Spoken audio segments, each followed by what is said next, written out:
Ever get that feeling? Like you're stuck. Like you're in an elevator and it's just you and Brenda from accounting. Hmm. Or you're trying to get the mail and your neighbor, who you can never remember their name, is suddenly right there wanting to chat. Oh, yeah. And your brain just goes poof. Yep. That's us diving into the wonderful world of small talk. Specifically, small talk in English. Right. And we're going to try and make it so you never have to just stand there awkwardly like, crazy weather, huh?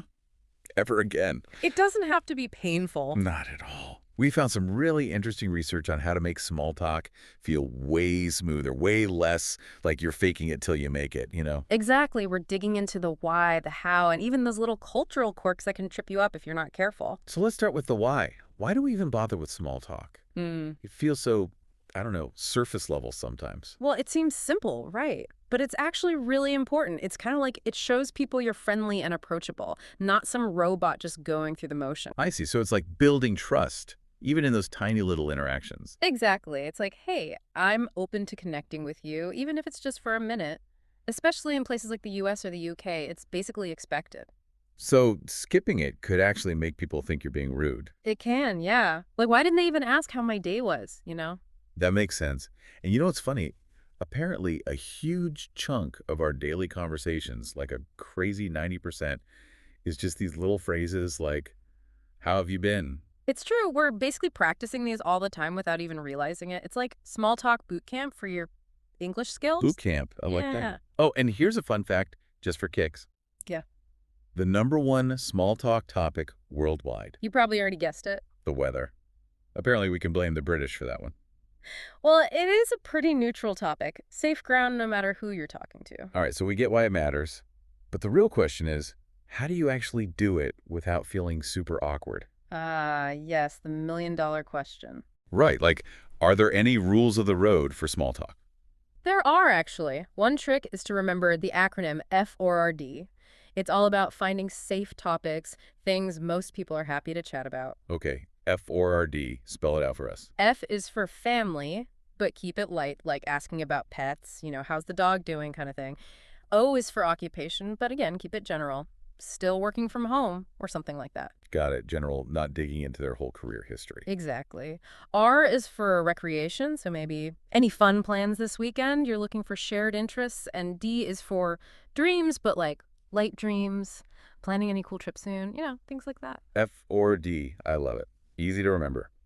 So that's what to talk about. What about what not to bring up? Like, are there any conversational landmines? Oh, big time. There's another acronym for that. It's RAPE. Sounds harsh, but it's a good way to remember. Religion, abortion, politics, and explicit money talk. Okay, so basically, avoid anything that could turn a casual chat into a heated debate. Pretty much. Unless you actually want to start an argument with Steve from next door about his political views, Yeah, probably not the best way to make friends. So, 4D is good, RBE is bad. Got it.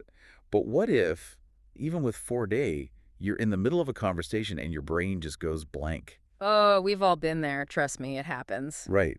Like, you suddenly can't think of a single thing to say. Here's a trick. Just nod and say, that's so interesting. It buys you a second to think, and it makes the other person feel like you're actually listening, even if you're panicking inside. That's so interesting. Got to remember that one. Okay, let's get really specific now. How about some phrases you can actually use in those classic awkward situations? Like, say you're at a party and you don't know anyone. Parties can be tough, yeah. Right. So many faces, so little to say. Here's an easy one. Just ask, how do you know host's name? Instant connection. Or if you're by the bar, you could say something like, what are you drinking? I need some ideas. Makes you seem open and starts a conversation. I like those. They feel very natural. Now, how about those daily interactions? Like you see a coworker in the break room or you're waiting for the elevator. With coworkers, you've got work to talk about, right? So, how was your weekend is always a safe bet. Or if it's Monday, you could go with a little commiserating, like, ooh, Monday, am I right? Got any big meetings today? Bonding over the shared pain of Monday morning. Exactly. And for those super quick encounters, like the elevator, keep it short and sweet. Comment on something you both experience, like the weather. Like, this rain is never going to end, is it? I hope you wore better shoes than I did. Self-deprecating humor. Always a winner. Or a genuine compliment. I love that scarf. Where'd you get it? That kind of thing. Sincerity goes a long way. Okay, we've talked about what to say now. How do you get out of a conversation politely? When you need to move on. That's important too. You don't want to seem rude. So you could say something like, "Oh, I promised I'd help name with something," or "Don't want to keep you too long. Enjoy the party." Nice, polite, and to the point.